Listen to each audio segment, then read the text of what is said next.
బిస్మిల్లాహిర్రహమానిర్రహీం. బుఖారీ షరీఫ్ సంపుటి 9 పుస్తకం 87 స్వప్న వ్యాఖ్యానం సంచిక 111. ఆయిషా రజియల్లాహు తఆలా అన్హా గారి కథనం ప్రకారం అల్లాహ్ ప్రవక్తకు దైవ సందేశం ఆయన నిద్రలో మంచి ధర్మబద్ధమైన సత్య స్వప్నాల రూపంలో ప్రారంభమైంది. ఆయనకు వచ్చిన ప్రతి కళ ప్రకాశవంతమైన పగటి వెలుగులా నిజమయ్యేది. ఆయన ఏకాంతవాసానికి హీరా గుహకు వెళ్ళేవారు. అక్కడ ఆయన అనేక పగలు రాత్రులు నిరంతరంగా అల్లాను మాత్రమే ఆరాధించేవారు. ఆయన ఆ బస కోసం ప్రయాణ ఆహారాన్ని తనతో తీసుకెళ్లేవారు. ఆపై తన భార్య ఖదీజా రజియల్లాహు తఆలా అన్హా గారి వద్దకు వచ్చి మళ్ళీ అదేవిధంగా మరికొంత కాలం ఉండటానికి తన ఆహారాన్ని తీసుకునేవారు. అలా హీరా గుహలో ఉన్నప్పుడు అకస్మాత్తుగా ఆయనపై సత్యం అవతరించింది. ఒక దేవదూత ఆయన వద్దకు వచ్చి చదవమని అడిగారు. దానికి ప్రవక్త నాకు చదవడం రాదు అని బదులిచ్చారు. ప్రవక్త ఇంకా ఇలా అన్నారు, ఆ దేవదూత నన్ను బలవంతంగా పట్టుకొని నేను ఇంకా భరించలేనంత గట్టిగా నొక్కారు. అప్పుడు అతను నన్ను వదిలిపెట్టి మళ్ళీ చదవమని అడిగారు. దానికి నేను నాకు చదవడం రాదు అని జవాబిచ్చాను. వెంటనే అతను నన్ను మళ్ళీ పట్టుకొని నేనిక భరించలేనంత వరకు రెండోసారి నొక్కాడు. అప్పుడు అతను నన్ను వదిలిపెట్టి మళ్ళీ చదవమని అడిగారు. దానికి నేను మళ్ళీ నాకు చదవడం రాదు లేదా నేనేం చదవాలి అని జవాబిచ్చాను.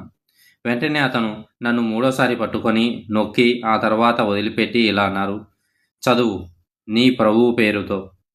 ఆయనే ఉన్నదంతా సృష్టించారు. గడ్డకట్టిన రక్తం నుండి మనిషిని సృష్టించాడు. చదువు, మరియు నీ ప్రభు అత్యంత ఉదారవంతుడు.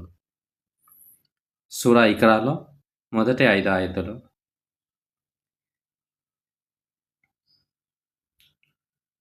ఆ తర్వాత అల్లాహ్ ప్రవక్త దైవవాణితో తిరిగి వచ్చారు.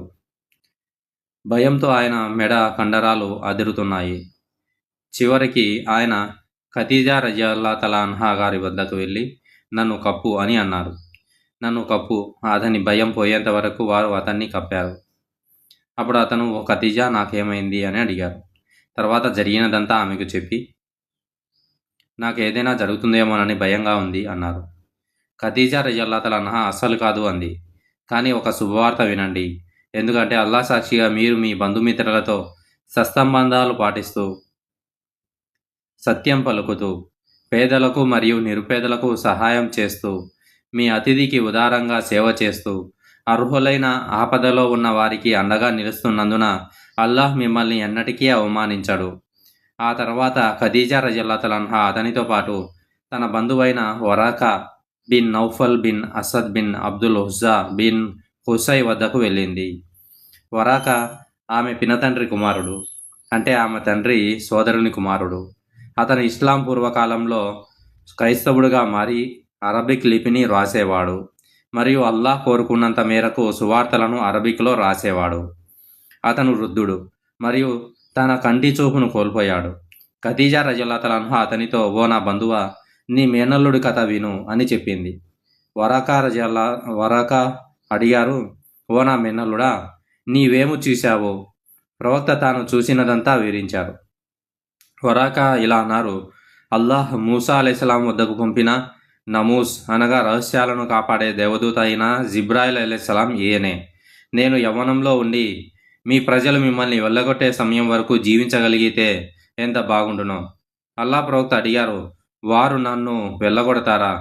వరాకా అవునని సమాధానమిస్తూ ఇలా అన్నారు, మీరు తెచ్చిన దాని వంటి వస్తువుతో వచ్చిన ఏ వ్యక్తి అయినా శత్రుత్వంతోనే చూడబడకుండా ఎన్నడూ ఉండలేదు. నిన్ను వెలివేసే రోజు వరకు నేను బతికి ఉంటే నేను నీకు బలంగా మద్దతు ఇస్తాను. కానీ కొన్ని రోజుల తర్వాత వరాకా మరణించారు మరియు దైవిక ప్రేరణ కూడా కొంతకాలం నిలిచిపోయింది. మరియు ప్రవక్త గారు ఎంతగానో దుఃఖించారని మనం విన్నాం. ఆయన ఎత్తైన పర్వతాల శిఖరాల నుండి దూకాలని చాలాసార్లు సంకల్పించారు మరియు ప్రతిసారి ఆయన దూకడానికి పర్వతంపైకి వెళ్ళినప్పుడు జిబ్రాయిల్ అలైహిస్సలాం ఆయన ముందు ప్రత్యక్షమై, ఓ ముహమ్మద్, మీరు నిజంగా అల్లాహ్ యొక్క ప్రవక్త అని చెప్పగానే అతని హృదయం ప్రశాంతమై అతను శాంతించి ఇంటికి తిరిగి వెళ్ళేవారు. మరియు దైవవాణి స్ఫురించే సమయం ఎక్కువైనప్పుడల్లా అతను మునుపటిలాగే చేసేవారు. కానీ అతను ఒక పర్వత శిఖరానికి చేరుకున్నప్పుడు జిబ్రాయిల్ అలైహిస్సలాం అతని ముందు ప్రత్యక్షమై తాను ఇంతకుముందు చెప్పిన విషయాన్ని అతనికి చెప్పేవారు. అతడే తెల్లవారుజామున చీకటి నుండి వేరు చేసేవాడు. సూరా అనాంలో 96 ఆయత్ అనే వాక్యానికి అర్థం గురించి ఇబ్నే అబ్బాస్ రజియల్లాహు అన్హు ఇలా అన్నారు: అల్ అస్బా అంటే పగటిపూట సూర్యకాంతి మరియు రాత్రిపూట చంద్రుని కాంతి. సంచిక 112. అనస్ బిన్ మాలిక్ రజియల్లాహు అన్హు గారి కథనం ప్రకారం అల్లా ప్రవక్త సల్లల్లాహు అలైహి వసల్లం ఇలా అన్నారు: ఒక సజ్జనునికి వచ్చే మంచి కళ నిజమైతే అది ప్రవక్తత్వంలోని 46 భాగాలలో ఒకటి. ఒక సజ్జనునికి వచ్చే మంచి కళ నిజమైతే అది ప్రవక్తత్వంలోని 46 భాగాలలో ఒకటి.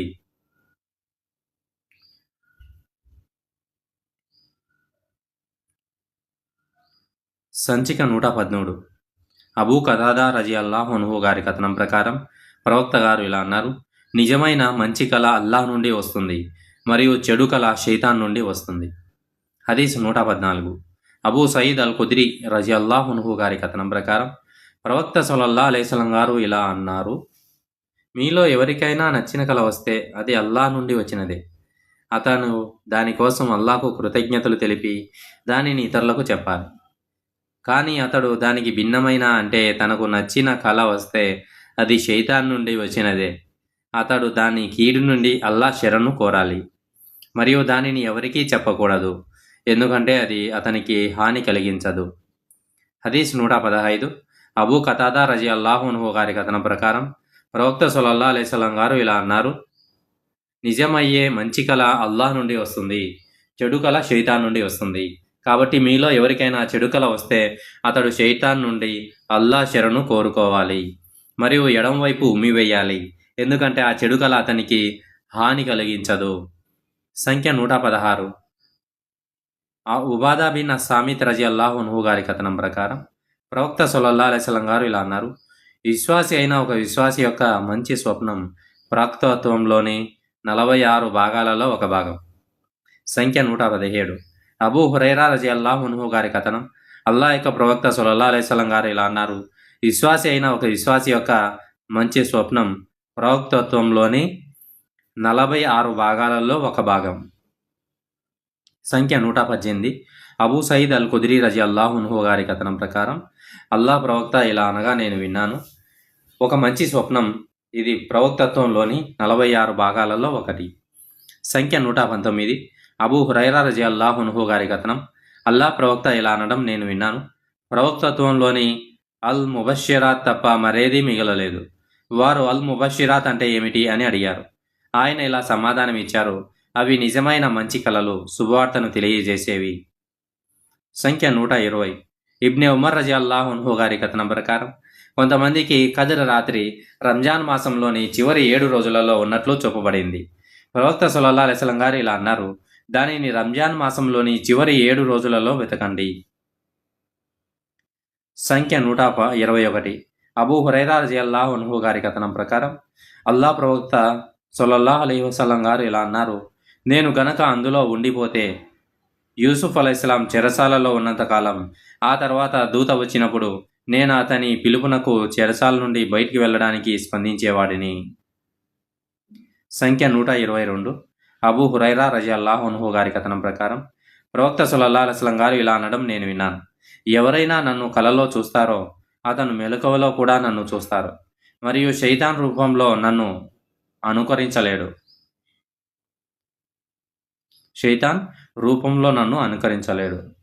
అబూ అబ్దుల్లా రజియల్లాహు అన్హు గారు ఇలా అన్నారు: ఇబ్నే సిరీన్ రజియల్లాహు అన్హు ఇలా అన్నారు: అతను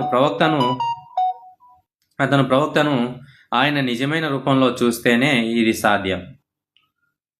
సంఖ్య 123. అనస్ రజియల్లాహు అన్హు గారి కథనం ప్రకారం ప్రవక్త సల్లల్లాహు అలైహి వసల్లం గారు ఇలా అన్నారు: ఎవరైనా నన్ను కలలో చూస్తే నిస్సందేహంగా అతను నన్ను చూసినట్లే, ఎందుకంటే షైతాన్ నా రూపాన్ని అనుకరించలేడు. సంఖ్య 124. అబూ కతాదా రజియల్లాహు అన్హు గారి కథనం ప్రకారం ప్రవక్త సల్లల్లాహు అలైహి వసల్లం గారు ఇలా అన్నారు: మంచి కళ అల్లాహ్ నుండి వస్తుంది, చెడు కళ శైతాన్ నుండి వస్తుంది. కాబట్టి ఎవరైనా కలలో తనకు నచ్చినది ఏదైనా చూస్తే అతను లాలాజలం లేకుండా తన ఎడం వైపు 3 సార్లు ఉమ్మివేసి, ఎవరైనా కలలో తనకు నచ్చనిది చూస్తే అతను లాలాజలం లేకుండా తన ఎడం వైపు 3 సార్లు ఉమ్మి శైతాన్ నుండి అల్లాహ్ వద్ద ఆశ్రయం కోరాలి.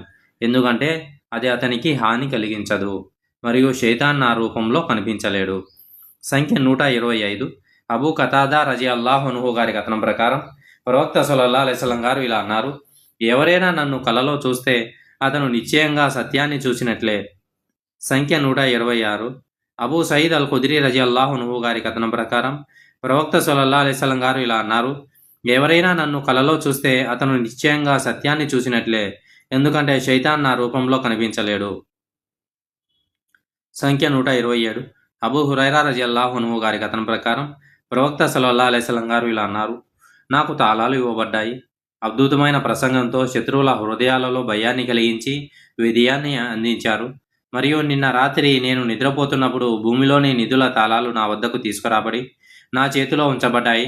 అబూ హురైరా రజియల్లాహు అన్హు గారు ఇంకా ఇలా అన్నారు: అల్లా ప్రవక్త ఈ లోకాన్ని విడిచిపెట్టారు మరియు ఇప్పుడు మీరు ఆ నిధులను ఒక ప్రదేశం నుండి మరొక ప్రదేశానికి తీసుకువెళ్తున్నారు. సంఖ్య 128. అబ్దుల్లా బిన్ ఉమర్ రజియల్లాహు అన్హు గారి కథనం ప్రకారం అల్లా ప్రవక్త సల్లల్లాహు అలైహి వసల్లం గారు ఇలా అన్నారు: నిన్న రాత్రి నేను కాబా సమీపంలో నన్ను నేను చూసుకున్నాను మరియు నేను తెల్లటి ఎరుపు రంగు ఛాయగల ఒక వ్యక్తిని చూశాను. ఆ ఛాయగల పురుషులలో మీరు చూడగలిగే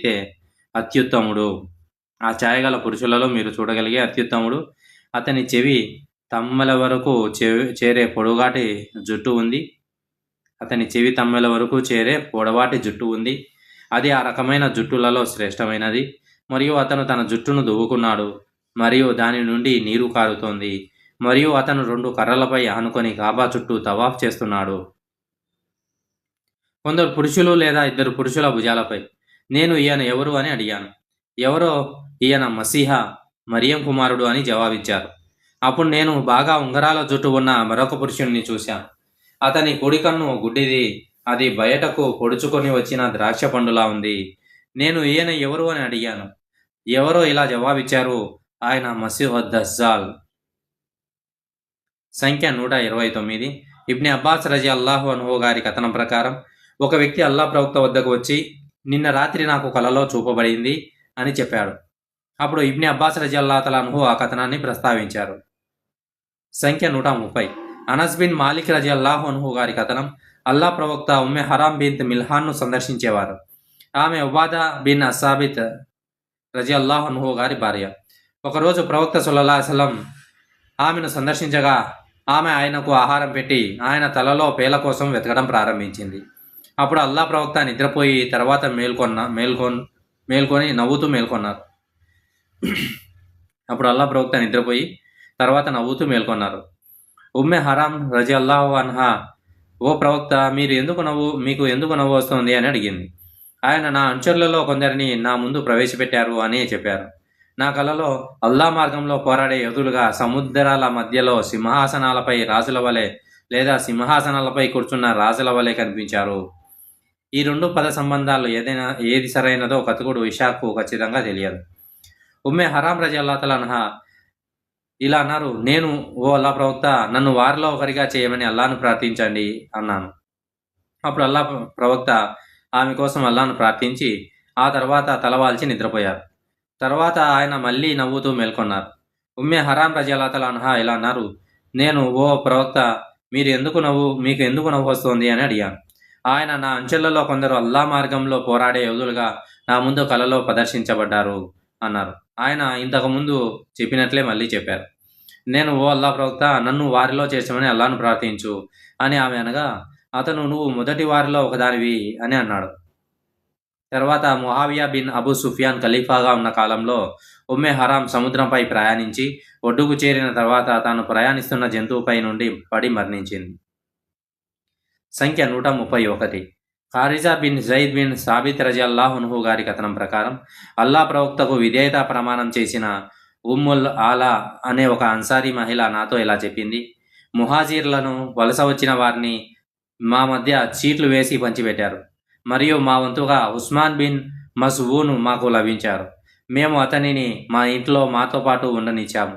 అప్పుడు అతనికి ప్రాణాంతకమైన ఒక వ్యాధి సోకింది. అతను మరణించిన తర్వాత అతనికి స్నానం చేయించి అతని బట్టలతో కఫన్ కప్పారు. అల్లా ప్రవక్త వచ్చినప్పుడు నేను మృతదేహాన్ని ఉద్దేశించి ఇలా అన్నాను: ఓ అబూ అస్సాయిబ్, అల్లాహ్ నీపై కర్ణచూపుగాక. అల్లాహ్ నిన్ను గౌరవించాడని నేను సాక్ష్యమిస్తున్నాను. అల్లాహ్ ప్రవక్త ఇలా అన్నారు: అల్లాహ్ అతన్ని గౌరవించాడని నీకెలా తెలుసు? నేను బదిలిచ్చాను: ఓ అల్లాహ్ ప్రవక్త, నా తండ్రిని మీకోసం బలి ఇవ్వండి. అల్లాహ్ ఆయన గౌరవాన్ని మరెవరికి ప్రసాదిస్తాడు. అల్లాహ్ ప్రవక్త అన్నారు: అతని విషయానికి వస్తే అల్లాహ్ సాక్షిగా అతనికి మరణం సంభవించింది. అల్లాహ్ సాక్షిగా అతనికి అల్లాహ్ నుండి సర్వమేలు కలగాలని నేను కోరుకుంటున్నాను. అల్లాహ్ సాక్షిగా నేను అల్లాహ్ యొక్క ప్రవక్తనైనప్పటికీ అల్లాహ్ నాకు ఏమి చేస్తాడో నాకు తెలియదు. ఉమ్ముల్ ఆలా ఇంకా ఇలా అన్నారు: అల్లాహ్ సాక్షిగా ఆ తర్వాత నేను ఎవరి పుణ్యకార్యాలకు సాక్ష్యం చెప్పను.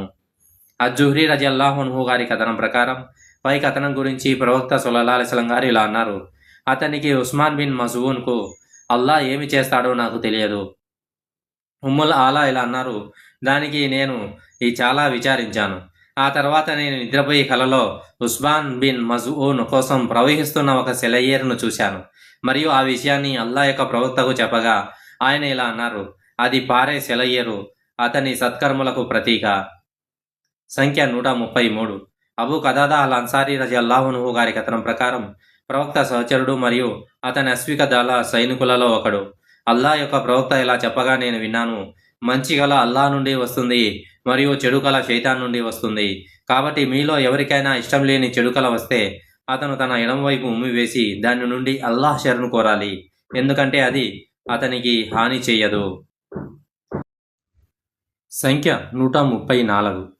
ఇబ్నే ఉమర్ రజియల్లాహు అన్హు గారి కథనం.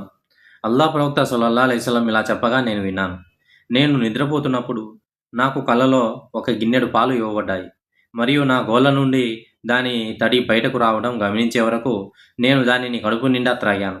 ఆ తర్వాత మిగిలిన దానిని ఉమర్ రజియల్లాహు అన్హుకు ఇచ్చాను. వారు ప్రజలు అడిగారు: ఆ కళ గురించి నువ్వేమిటి అని వ్యాఖ్యానించావు, ఓ అల్లాహ్ ప్రవక్త అని ఆయన అడిగారు. ఇది ధార్మిక జ్ఞానం అని ఆయన అన్నారు. సంఖ్య 135. అబ్దుల్లా బిన్ ఉమర్ రజియల్లాహు అన్హు గారి కథనం ప్రకారం అల్లాహ్ ప్రవక్త ఇలా అన్నారు: నేను నిద్రపోతున్నప్పుడు నాకు కలలో ఒక గిన్నెడు పాలు ఇవ్వబడ్డాయి. నా అవయవాల నుండి ఆ పాల తడి బయటకు రావడం గమనించేంత వరకు నేను దానిని కడుపు నిండా త్రాగాను. అప్పుడు నేను దానిలో మిగిలిన భాగాన్ని ఉమర్ బిన్ ఖత్తాబ్ రజియల్లాహు తఆలా అన్హు గారికి ఇచ్చాను. ఆయన చుట్టూ కూర్చున్న వారు: ఓ అల్లాహ్ ప్రవక్త, మీరు ఆ కళను ఎలా అన్వయించారు అని అడిగారు. ఆయన అది ధార్మిక జ్ఞానం అని అన్నారు. సంఖ్య 136.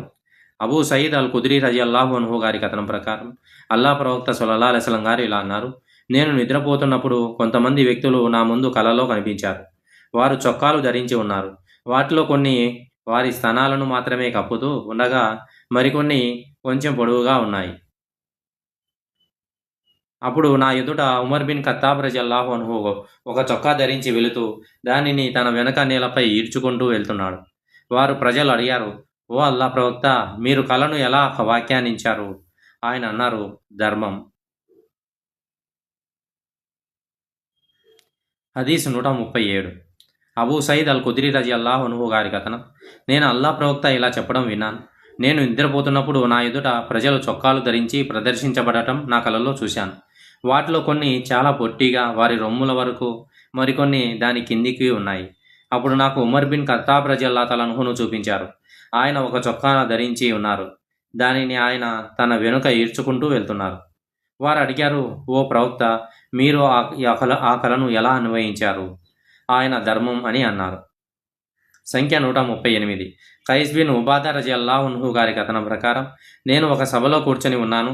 ఆ సభలో సాద్ బిన్ మాలిక్ మరియు ఇబ్నే ఉమర్ రజియల్లాహు అన్హుములు కూడా ఉన్నారు. అబ్దుల్లా బిన్ సలాం వారి ముందు నుండి వెళుతుండగా వారు: ఈయన స్వర్గవాసులలో ఒకడు అని అన్నారు. నేను అబ్దుల్లా బిన్ సలాంతో వారు ఫలానా విషయం చెప్పారు అని అన్నాను. దానికి ఆయన: సుబ్హాన్ అల్లాహ్, వారికి తెలియని విషయాలను వారు చెప్పి ఉండకూడదు. కానీ నేను కలలో ఒక పచ్చని తోటలో ఒక స్తంభం పాతి ఉండటాన్ని చూశాను. ఆ స్తంభం పైన పట్టుకోవడానికి ఒక ఆధారం ఉంది. దాని కింద ఒక సేవకుడు ఉన్నారు. నన్ను ఆ స్తంభం ఎక్కమని అడిగారు. కాబట్టి నేను ఆ ఆధారాన్ని పట్టుకునే వరకు దానిని ఎక్కాను అని బదులిచ్చారు. ఆ తర్వాత నేను ఈ కలను అల్లా ప్రవక్తకు వివరించాను. అల్లా ప్రవక్త ఇలా అన్నారు: అబ్దుల్లా దృఢమైన నమ్మకమైన ఆధారాన్ని అంటే ఇస్లాంను పట్టుకొని ఉండగానే మరణిస్తారు. సంఖ్య 139. ఆయిషా రజల్లాతల అన్హా గారి కథనం. అల్లా ప్రవక్త సల్లల్లాహు అలైహి వసల్లం నాతో ఇలా అన్నారు: నా కలలో నిన్ను నాకు 2 సార్లు చూపించారు. ఇదిగో ఒక వ్యక్తి నిన్ను పట్టు వస్త్రంలో మోస్తూ నాతో ఈమె నీ భార్య, కాబట్టి ఆమెను పై వస్త్రం తొలగించు అని అన్నారు. ఇదిగో అది నువ్వే. అప్పుడు నాలో నేను ఇది అల్లాహ్ నుండి వచ్చినదైతే ఇది తప్పక జరుగుతుంది అని అనుకునేదాన్ని. సంఖ్య 140. ఆయిషా రజల్లాతల అన్హా గారి కథనం. అల్లా ప్రవక్త నాతో ఇలా అన్నారు: నేను నిన్ను వివాహం చేసుకోకముందు నా కలలో నిన్ను నాకు 2 సార్లు చూపించారు. ఒక దేవదూత నిన్ను ఒక పట్టు వస్త్రంలో మోసుకురావడం నేను చూశాను. మరియు నేను అతనితో ఆమెపై ఉన్న వస్త్రాన్ని తొలగించు అని చెప్పగా అది నువ్వేనని తెలిసింది. ఇది అల్లాహ్ నుండి వచ్చినట్లయితే ఇది తప్పక జరుగుతుంది అని నేను మనసులో అనుకున్నాను. సంఖ్య 141.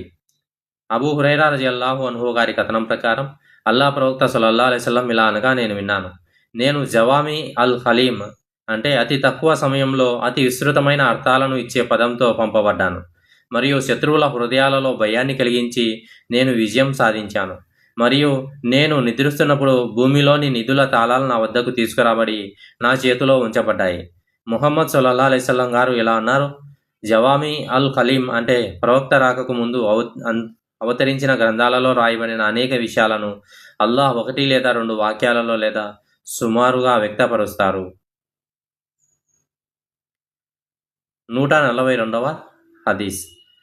అబ్దుల్లా బిన్ సలాం రజియల్లాహు అన్హు గారి కథనం. ఒక కలలో నేను ఒక తోటలో ఉన్నట్లు చూశాను. ఆ తోట మధ్యలో ఒక స్తంభం ఉంది మరియు ఆ స్తంభం పైభాగంలో పట్టుకోవడానికి ఒక ఆధారం ఉంది.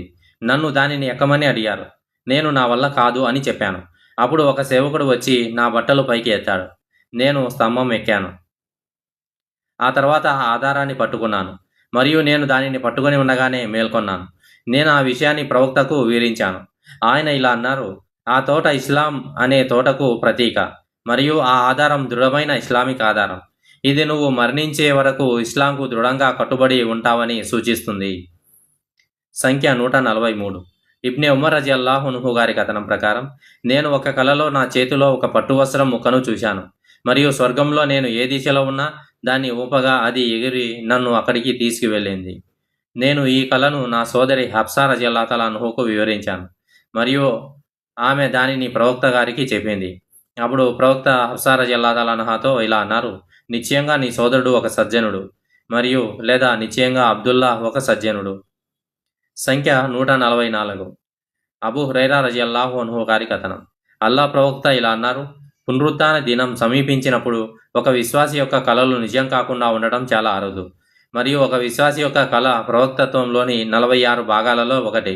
మరియు ప్రవక్తత్వానికి సంబంధించినది ఏది ఎప్పటికీ అబద్ధం కాదు. ముహమ్మద్ బిన్ సిరీన్ రజియల్లాహు అన్హు ఇలా అన్నారు: కానీ నేను ఇలా అంటాను. ఆయన ఇలా అన్నారు: పూర్వం ఇలా అనేవారు, కళలు 3 రకాలు. ఒకటి మెలకువగా ఉన్నప్పుడు కలిగే ఆలోచనలు మరియు అనుభవాల ప్రతిబింబం. రెండవది నిద్ర ద్వారా సూచించబడినది. కలలు కనే వారిని భయపెట్టడానికి షైతాన్ లేదా అల్లాహ్ నుండి శుభవార్తలు. కాబట్టి ఎవరికైనా నచ్చని కల వస్తే వారు దానిని ఇతరులకు చెప్పకూడదు, కానీ లేచి నమాజు చేయాలి. ఆయన ఇంకా ఇలా అన్నారు: అతను అబూ హురైరా గుల్ అంటే కలలో తన మెడ చుట్టూ ఇనుప పట్టి చూడటాన్ని ద్వేషించేవాడు మరియు ప్రజలు కలలలో తమ కాళ్లకు సంకెళ్ళు ఉండటాన్ని ఇష్టపడేవారు. ప్రజలు కలలలో తమ కాళ్లకు సంఖ్యలు చూడటాన్ని ఇష్టపడేవారు. కాళ్లకు ఉన్న సంఖ్యలు ఒకరి మతం పట్ల స్థిరమైన మరియు దృఢమైన కట్టుబాటుకు ప్రతీక. మరియు అబూ అబ్దుల్లా రజియల్లాహు అన్హు ఇలా అన్నారు: గుల్స్ ఇనుప పట్టీలు కేవలం మెడల కోసం మాత్రమే ఉపయోగిస్తారు. హదీస్ 145. కారిజా బిన్ జైద్ బిన్ సాబిత్ రజియల్లాహు అన్హా గారి కథనం. అల్లా ప్రవక్తకు విధేయత ప్రమాణం చేసిన ఉమ్ముల్ ఆలా అనే ఒక అన్సారీ మహిళ ఇలా చెప్పింది: అన్సార్లు తమలో తాము వలస వెళ్ళిన వారిని నివాసం కోసం పంచుకోవడానికి చీట్లు వేసినప్పుడు ఉస్మాన్ బిన్ మజూన్ మా వంతుకు వచ్చారు. అతను జబ్బు పడ్డారు మరియు అతను చనిపోయే వరకు మేము అతనిని చూసుకున్నాము. తర్వాత మేము అతని బట్టలతో అతనిని కఫన్ కప్పాము. అల్లా ప్రవక్త మా వద్దకు వచ్చారు. నేను మృతదేహాన్ని ఉద్దేశించి ఇలా అన్నాను: ఓ అబా అస్సాయిబ్, నీపై అల్లాహ్ కరుణ ఉండుగాక. అల్లా నిన్ను గౌరవించారని నేను సాక్ష్యమిస్తున్నాను. ప్రవక్త అది నీకెలా తెలుసు అని అడిగారు. నేను అల్లా సాక్షిగా నాకు తెలియదు అని జవాబిచ్చాను. అతను ఇలా అన్నారు: అతని విషయానికి వస్తే అతని మరణం సంభవించింది మరియు అల్లా నుండి అతనికి సర్వ శుభాలు కలగాలని నేను అల్లాను కోరుకుంటున్నాను. అల్లా సాక్షిగా నేను అల్లా ప్రవక్త అయినప్పటికీ నాకు ఏమి జరుగుతుందో కానీ మీకు ఏమి జరుగుతుందో కానీ నాకు తెలియదు. ఉమ్ముల్ ఆలా ఇలా అన్నారు: అల్లా సాక్షిగా ఆ తర్వాత నేను ఎవరి పుణ్యకార్యాలకు సాక్ష్యం చెప్పను. ఆమె ఇంకా ఇలా అన్నారు: ఆ తర్వాత నేను ఒక కలలో ఉస్మాన్ కోసం ప్రవహిస్తున్న ఒక సెలయేరును చూశాను. కాబట్టి నేను అల్లా ప్రవక్త వద్దకు వెళ్ళి ఆ విషయాన్ని ఆయనకు తెలియజేశాను. ఆయన ఇలా అన్నారు: అది అతని పుణ్యకార్యాలకు ప్రతీక. వాటికి ప్రతిఫలం అతనికి కొనసాగుతూనే ఉంది. హదీసు 146. ఇబ్ని ఉమర్ రజియల్లాహు అన్హు గారి కథనం ప్రకారం అల్లా ప్రవక్త సల్లల్లాహు అలైహి వసల్లం ఇలా అన్నారు: నేను ఒక కలలో చూసినదేమిటంటే, నేను ఒక బావి దగ్గర నిలబడి దాని నుండి నీళ్లు తోడుతుండగా అకస్మాత్తుగా అబూ బకర్ మరియు ఉమర్ రజియల్లాహు తఆలా అన్హుమాలు నా వద్దకు వచ్చారు. అబూ బకర్ రజియల్లాహు తఆలా అన్హు బకెట్ను తీసుకొని 1 లేదా 2 బకెట్లు నీళ్లు తోడారు. కానీ ఆయన తోడడంలో బలహీనత ఉంది. అయినా అల్లాహ్ ఆయనను క్షమించారు. అప్పుడు ఇబ్నుల్ ఖత్తాబ్ రజియల్లాహు అన్హు అబూ బకర్ రజియల్లాహు తఆలా అన్హు చేతి నుండి ఆ బకెట్ను తీసుకున్నారు మరియు ఆ బకెట్ ఆయన చేతిలో చాలా పెద్దదిగా మారిపోయింది. ఉమర్ చేసినంత కష్టమైన పనిని ప్రజలలో ఏ బలవంతుడు చేయడం నేను ఎన్నడూ చూడలేదు. చివరికి ప్రజలు తృప్తిగా నీరు త్రాగి తమ ఒంటెలకు కడుపు నిండా నీళ్లు పెట్టి ఆ నీటి దగ్గర కూర్చున్నారు. సంఖ్య 147. సలీం తండ్రి రజియల్లాహు అన్హు గారి కథనం ప్రకారం ప్రవక్త తన కలలో అబూ బకర్ మరియు ఉమర్ రజియల్లాహు అన్హులను చూసిన దాని గురించి ప్రవక్త గారు ఇలా అన్నారు: నేను ఒక కలలో ప్రజలందరూ గుమిగూడి ఉండడం చూశాను. అప్పుడు అబూ బకర్ రజియల్లాహు అన్హు లేచి నిలబడి బావి నుండి 1 లేదా 2 బకెట్ల నిండా నీటిని తోడారు. అతను నీటిని తోడడంలో బలహీనత కనిపించింది. అల్లా అతన్ని క్షమించుగాక. అప్పుడు ఇబ్నుల్ ఖత్తాబ్ రజియల్లాహు అన్హు లేచి నిలబడగా ఆ బకెట్ చాలా పెద్దదిగా మారిపోయింది. ప్రజలలో అంత కష్టమైన పని చేస్తున్న బలవంతుడిని నేను ఎప్పుడూ చూడలేదు. అతను ఎంత నీటిని తోడాడంటే ప్రజలు తృప్తిగా తాగి తమ ఒంటెలకు కడుపు నిండా నీళ్లు పెట్టి తర్వాత దాహం తీర్చుకొని ఆ నీటి పక్కన కూర్చున్నారు. హదీసు 148. అబూ హురైరా రజియల్లాహు అన్హు గారి కథనం ప్రకారం అల్లా ప్రవక్త సల్లల్లాహు అలైహి వసల్లం గారు ఇలా అన్నారు: నేను నిద్రిస్తున్నప్పుడు ఒక బావి దగ్గర నిలబడి ఉన్నట్లు చూశాను. దానిపై ఒక బకెట్ ఉంది. అల్లా కోరినన్ని బకెట్ల నీటిని నేను దాని నుండి తోడాను. ఆ తర్వాత ఇబ్ను అబీ కుహాఫా అనగా అబూ బకర్ రజియల్లాహు అన్హు నా నుండి ఆ బకెట్ని తీసుకొని 1 లేదా 2 నిండు బకెట్లను తోడారు. ఆయన తోలే బలంలో బలహీనత కనిపించింది. అల్లాహ్ ఆయనను క్షమించుగాక. అప్పుడు ఆ బకెట్ చాలా పెద్దదిగా మారింది మరియు ఉమర్ రజియల్లాహు అన్హు దానిని తీసుకున్నారు.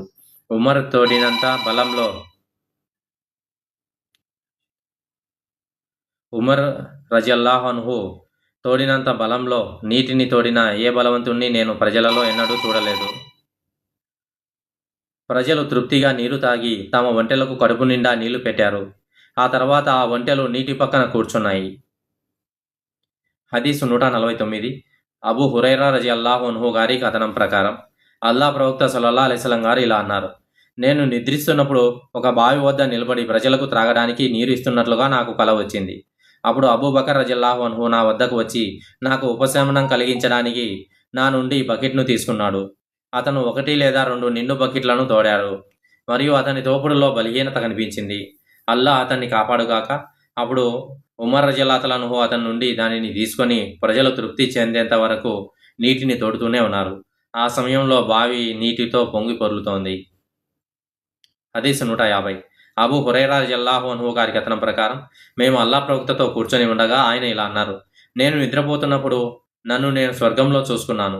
అకస్మాత్తుగా ఒక భవనం పక్కన ఒక స్త్రీ వజూ చేసుకోవడం చూశాను. నేను ఈ భవనం ఎవరి కోసం అని అడిగాను. వారు దేవదూతల జవాబిచ్చారు: ఇది ఉమర్ బిన్ ఖత్తాబ్ రజియల్లాహు అన్హు గారి కోసం. అప్పుడు నాకు ఉమర్ గారి గీరా గుర్తుకు వచ్చి హడావిడిగా వెనుదిరిగాను. అది విని ఉమర్ రజియల్లాహు అన్హు ఏడుస్తూ ఇలా అన్నారు: నా తండ్రి తల్లి మీకోసం బలి అవ్వాలి.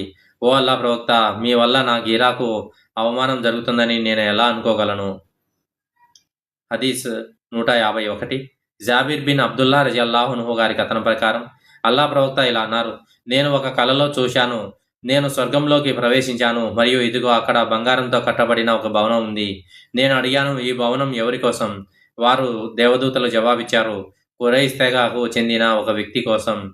ప్రవక్త ఇంకా ఇలా అన్నారు: ఓ ఇబ్ను అబ్దుల్ ఖత్తాబ్, నీ గీరా తప్ప మరేది నన్ను అందులోకి ప్రవేశించకుండా ఆపలేదు. ఉమర్ రజియల్లాహు అన్హు అన్నారు: ఓ అల్లా ప్రవక్త, మీ వల్ల నా గీరాకు అవమానం జరుగుతుందని నేను ఎలా అనుకోగలను? సంఖ్య 152. అబూ హురైరా రజియల్లాహు అన్హు గారి కథనం ప్రకారం మేము అల్లా ప్రవక్త సల్లల్లాహు అలైహి వసల్లంతో కూర్చుని ఉన్నప్పుడు ఆయన ఇలా అన్నారు: నేను నిద్రిస్తున్నప్పుడు స్వర్గంలో ఉన్నట్లుగా నాకు అనిపించింది. అక్కడ ఒక భవనం పక్కన ఒక స్త్రీ వుజూ చేసుకుంటూ ఉండడం చూశాను. నేను ఈ భవనం ఎవరిది అని అడిగాను. వారు ఇది ఉమర్ రజియల్లాహు అన్హుది అని సమాధానం ఇచ్చారు. ఇప్పుడు నాకు ఉమర్ యొక్క గీరా ఆత్మగౌరవం గుర్తుకు వచ్చి నేను వెంటనే వెనక్కి వచ్చేశాను. అదిని ఉమర్ రజియల్లాహు అన్హు ఏడుస్తూ ఇలా అన్నారు: ఓ అల్లా, నా తల్లిదండ్రులు మీకోసం బలి కావచ్చు, మీ వల్ల నా గీరాకు భంగం కలుగుతుందని నేను ఎలా అనుకోగలను? సంఖ్య 153. అబ్దుల్లా బిన్ ఉమర్ రజియల్లాహు అన్హు గారి కథనం అల్లా ప్రవక్త ఇలా అన్నారు: నేను నిద్రిస్తున్నప్పుడు కాబా చుట్టూ తవాఫ్ చేస్తున్నట్లుగా నాకు అనిపించింది. అక్కడ ఇద్దరు వ్యక్తుల మధ్య ఆసరా తీసుకొని నిలబడి ఉన్న తెల్ల ఎరుపు రంగు ఛాయ మరియు వదులుగా వేలాడే జుట్టు కలిగిన ఒక వ్యక్తిని చూశాను. అతని జుట్టు నుండి నీరు కారుతూ ఉంది. నేను ఇతను ఎవరు అని అడిగాను. ప్రజలు ఇతను మరియం కుమారుడు ఈసా అలైహిస్సలాం అని సమాధానం ఇచ్చారు. తర్వాత నేను మరొక వ్యక్తిని చూడడానికి నా ముఖాన్ని తిప్పాను. అతను ఎర్రని ఛాయ, దృఢమైన శరీరం, ఉంగరాల జుట్టు కలిగి ఉండి కుడికున్ను గుడ్డిగా బయటకు పొడుచుకు వచ్చిన ద్రాక్షపండులా ఉంది. నేను అతను ఎవరు అని అడిగాను. వారు అతను దజ్జాల్ అని సమాధానం ఇచ్చారు. ప్రజలలో ఇబ్నె కత్తాన్ అతన్ని పోలి ఉంటారు. ఇబ్నె కత్తాన్ ఖుజాహా తెగకు చెందిన బనీ అల్ ముస్తాలిక్ వంశానికి చెందిన వ్యక్తి. సంఖ్య 154. అబ్దుల్లా బిన్ ఉమర్ రజియల్లాహు అన్హు గారి కథనం అల్లా ప్రవక్త సల్లల్లాహు అలైహి వసల్లం గారు ఇలా అనడం నేను విన్నాను: నేను నిద్రిస్తున్నప్పుడు పాలు నిండిన ఒక పాత్ర నా దగ్గరకు తీసుకురాబడింది. నేను దానిని తృప్తి కలిగేంత వరకు తాగాను. ఆ పాలు నా శరీరంలో ప్రవహించడం నాకు తెలిసేంత వరకు.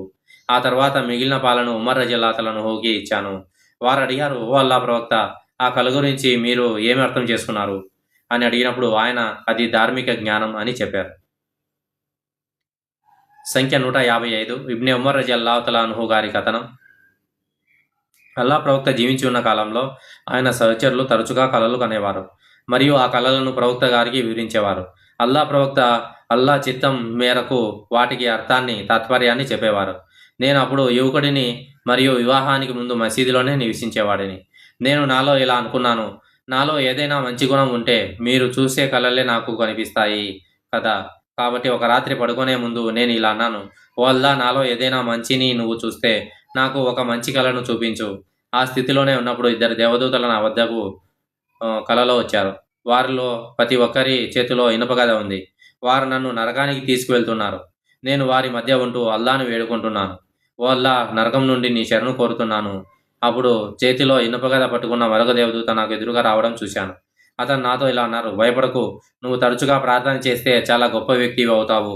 వారు నన్ను నరకం అంచు వరకు తీసుకెళ్లి ఆపారు. అది లోపల వైపు ఒక బావిలా నిర్మించబడి ఉంది. దానికి బావి ఉండే స్తంభాల వంటి నిర్మాణాలు ఉన్నాయి మరియు ప్రతి స్తంభం పక్కన ఇనుపగద పట్టుకున్న ఒక దేవదూత ఉన్నారు. అక్కడ చాలామంది ప్రజలు ఇనుప గొలుసులతో తలకిందులుగా వేలాడటం నేను చూశాను మరియు వారిలో ఖురైష్ తెగకు చెందిన కొందరిని నేను గుర్తించాను. ఆ తర్వాత దేవదూతలు నన్ను కుడివైపుకు తీసుకెళ్లారు.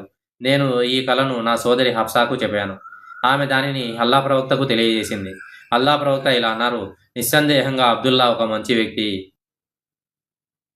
నాఫీ రజియల్లాహు అన్హు ఇలా అన్నారు: అప్పటి నుండి అబ్దుల్లా బిన్ ఉమర్ రజియల్లాహు అన్హు ఎక్కువగా ప్రార్థనలు చేసేవారు. సంఖ్య 156. ఇబ్నె ఉమర్ రజియల్లాహు అన్హు గారి కథనం ప్రవక్త జీవించి ఉన్న కాలంలో నేను పెళ్లి కాని యువకుడిలా ఉండేవాడిని. నేను మసీదులలో నిద్రపోయేవాడిని. ఎవరికైనా ఏదైనా కల వస్తే వారు దానిని ప్రవక్తకు వివరించేవారు. నేను ఇలా అన్నాను: ఓ అల్లా, నీ దగ్గర నా కోసం ఏదైనా మేలు ఉంటే నాకు ఒక కల చూపించు. తద్వారా అల్లా ప్రవక్త దానికి అర్థం చెప్పగలరు. అప్పుడు నేను నిద్రపోయాను మరియు కలలో ఇద్దరు దేవదూతలు నా దగ్గరకు వచ్చి నన్ను తమతో పాటు తీసుకెళ్లడాన్ని చూశాను. వారు మరొక దేవదూతను కలిశారు. ఆ దేవదూత నాతో భయపడకు, నువ్వు మంచివాడివి అని అన్నారు. వారు నన్ను నరకాగ్ని వైపు తీసుకెళ్లారు. అక్కడ అది లోపల ఒక బావిలా నిర్మించబడి ఉండటం నేను చూశాను. అందులో కొంతమంది వ్యక్తులు కనిపించారు. వారిలో కొందరిని నేను గుర్తించాను. ఆ తర్వాత దేవదూతలు నన్ను కుడివైపుకు తీసుకువెళ్లారు. ఉదయం పూట నేను ఆ కలను గురించి హఫ్సా రజియల్లాహు తఆలా అన్హాకు వివరించాను. హఫ్సా రజియల్లాహు తఆలా అన్హా ఆ విషయాన్ని ప్రవక్తకు చెప్పానని, అప్పుడు ఆయన, అబ్దుల్లా ఒక ధర్మనిరతుడైన వ్యక్తి, ఒకవేళ అతను రాత్రి పూట ఇంకా ఎక్కువ ప్రార్థనలు చేస్తే మరింత ఉత్తమం అని అన్నారని నాకు చెప్పింది. ఆ తర్వాత అబ్దుల్లా రజియల్లాహు తఆలా అన్హు రాత్రిపూట ఎక్కువగా ప్రార్థనలు చేసేవారు. సంఖ్య 157. ఈ హదీస్ మనం పైకి వచ్చింది, పైన చాలాసార్లు వచ్చింది ఈ హదీస్, గమనించగలరు. సంఖ్య 158. అబ్దుల్లా బిన్ అబ్బాస్ రజియల్లాహు తఆలా అన్హు గారి కథనం. అల్లా ప్రవక్త ఇలా అన్నారు, నేను నిద్రిస్తున్నప్పుడు నా 2 చేతులకు 2 బంగారు కడియాలు తొడిగబడ్డాయి. దాంతో నేను భయపడ్డాను మరియు అది నాకు నచ్చలేదు. కానీ వాటిని ఊది పారదోలేందుకు నాకు అనుమతి లభించింది. అప్పుడు అవి ఎగిరిపోయాయి. భవిష్యత్తులో ఉద్భవించబోయే 2 అబద్ధాల కోర్లకు, అబద్ధపు ప్రవక్తలకు ఇది సంకేతమని నేను దీనికి అర్థం చెప్పాను. ఉబైదుల్లా ఇలా అన్నారు, వారిలో ఒకరు యమన్లో ఫైరూజ్ చేతిలో చంపబడిన అల్ అన్సీ, మరొకరు నజ్ద్ ప్రాంతానికి చెందిన ముసైలమా. సంఖ్య 159. అబూ మూసా రజియల్లాహు అన్హు గారి కథనం ప్రకారం ప్రవక్త సల్లల్లాహు అలైహి వసల్లం గారు ఇలా అన్నారు, నేను మక్కా నుండి ఖర్జూరపు చెట్లు ఉన్న ఒక ప్రదేశానికి వలస వెళ్తున్నట్లు కలలో చూశాను. అది అల్ యమామా లేదా అల్ హజర్ ప్రదేశం కావచ్చునని నేను భావించాను. కానీ అది యస్రిబ్, మదీనా అని తేలింది. మరియు అక్కడ ఆవులను వధించడం చూశాను. కానీ అల్లాహ్ ఇచ్చే ప్రతిఫలం ఉత్తమమైనది. చూడండి, ఆ ఆవులు ఉహద్ యుద్ధం రోజున చంపబడిన విశ్వాసులకు ప్రతీకగా నిలిచాయి. మరియు నేను కలలో చూసిన ఆ మేలు బద్ర్ యుద్ధం తర్వాత అల్లాహ్ మాకు ప్రసాదించిన మేలు, ప్రతిఫలం మరియు సత్యం. మరియు అది ఖైబర్ యుద్ధంలో అల్లాహ్ ప్రసాదించిన విజయం మరియు మక్కా విజయం. హదీస్ 160. అబూ హురైరా రజియల్లాహు అన్హు గారి కథనం ప్రకారం అల్లాహ్ ప్రవక్త ఇలా అన్నారు, మేము చివరిగా వచ్చేవారమే, మేము ముస్లింలం చివరిగా వచ్చేవారమే, అయినా పునరుత్థాన దినాన అందరికంటే ముందుంటాం. అల్లాహ్ ప్రవక్త ఇంకా ఇలా అన్నారు, నేను నిద్రిస్తున్నప్పుడు నాకు ప్రపంచంలోని సంపదలు ఇవ్వబడ్డాయి మరియు నా చేతులలో 2 బంగారు గాజులు ఉంచబడ్డాయి. కానీ నాకు చాలా చికాకు కలిగింది మరియు ఆ 2 గాజులు నన్ను చాలా బాధ పెట్టాయి. అయితే వాటిని ఊదివేయమని నాకు దైవవాణి వచ్చింది. కాబట్టి నేను వాటిని ఊదివేయగా అవి ఎగిరిపోయాయి. అప్పుడు నేను ఆ 2 గాజులను నేను ఎవరి మధ్య ఉన్నానో ఆ అబద్ధాల కోరులుగా, అంటే సనాకు చెందినవాడు మరియు యమామాకు చెందినవాడు అనిగా భావించాను. సంఖ్య 161. అబ్దుల్లా రజియల్లాహు అన్హు గారి కథనం. అల్లాహ్ ప్రవక్త సల్లల్లాహు అలైహి వసల్లం గారు ఇలా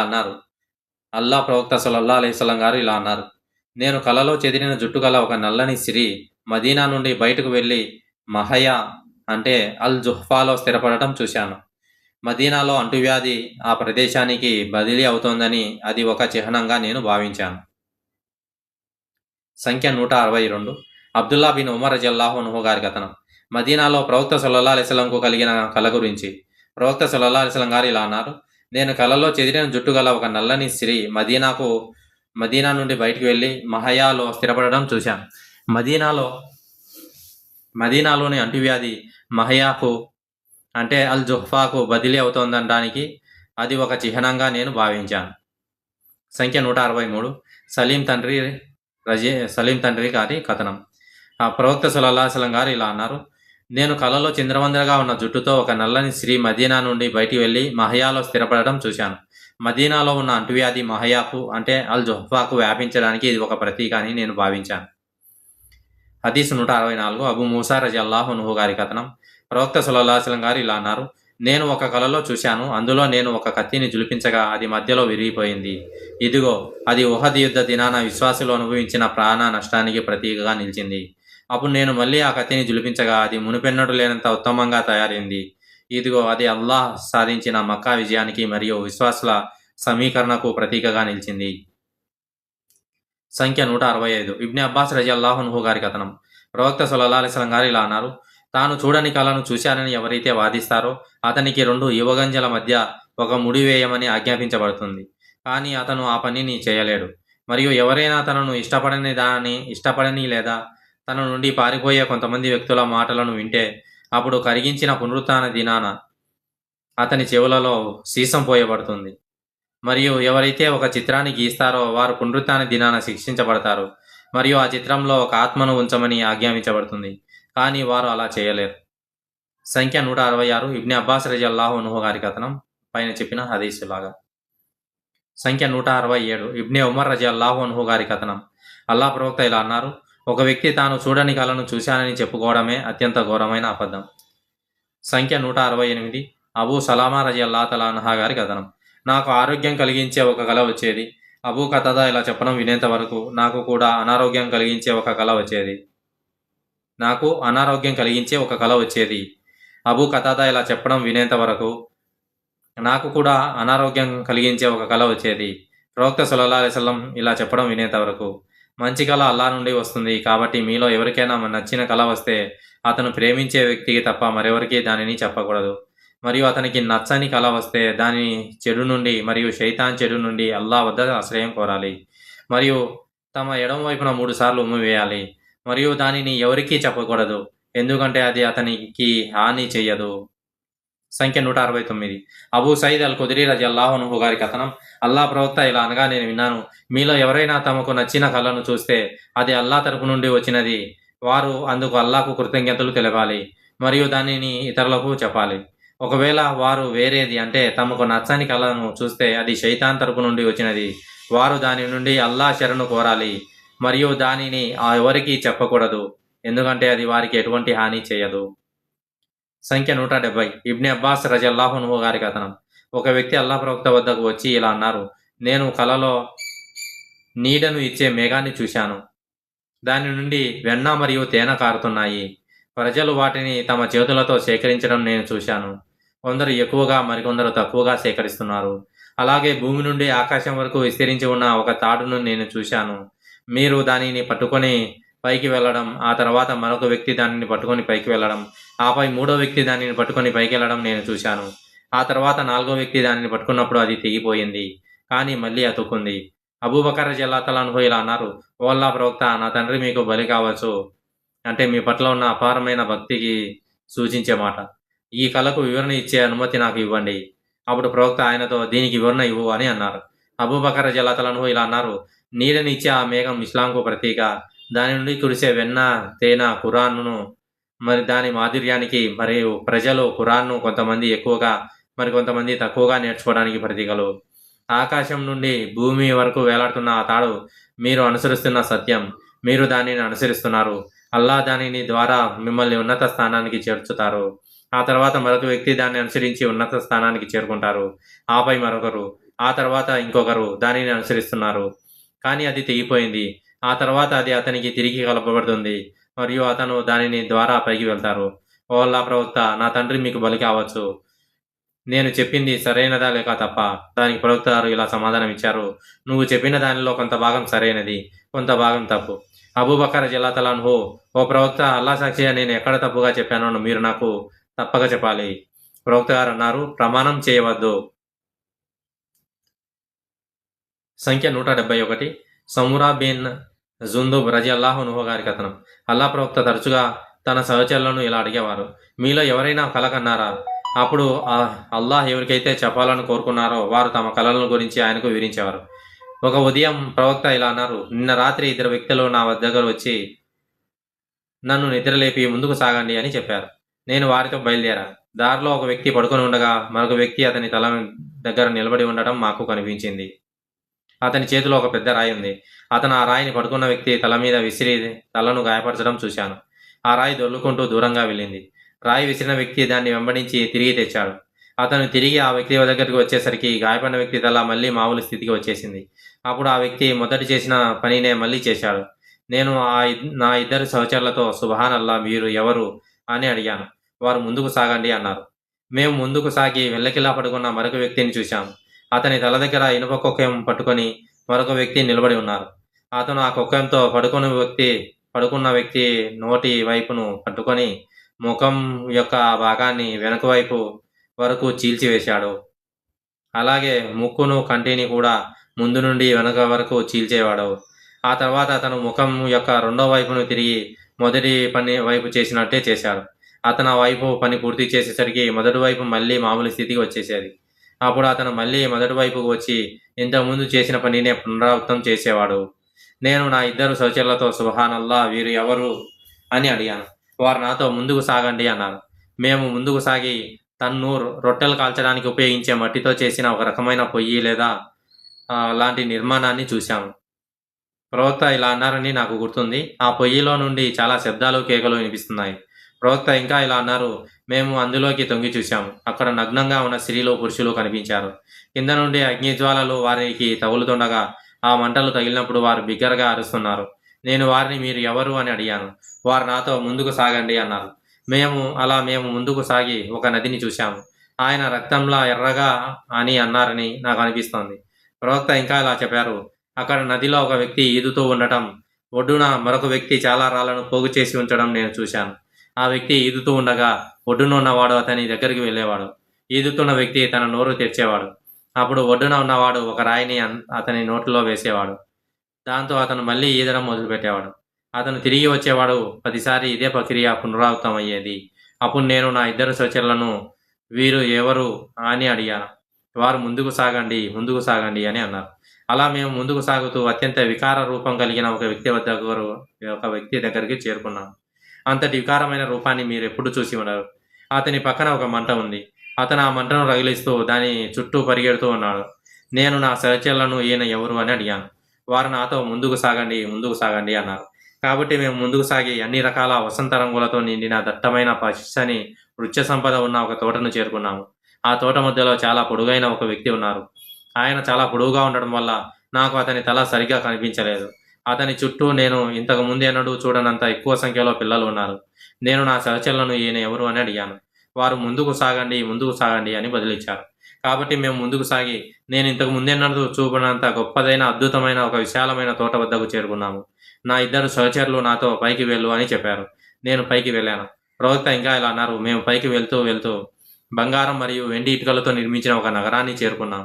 మేము దాని ద్వారం వద్దకు వెళ్ళి ద్వారపాలకుడిని ద్వారం తెరవమని అడిగాము. అది తెరవబడింది. మేము నగరంలోకి ప్రవేశించాము.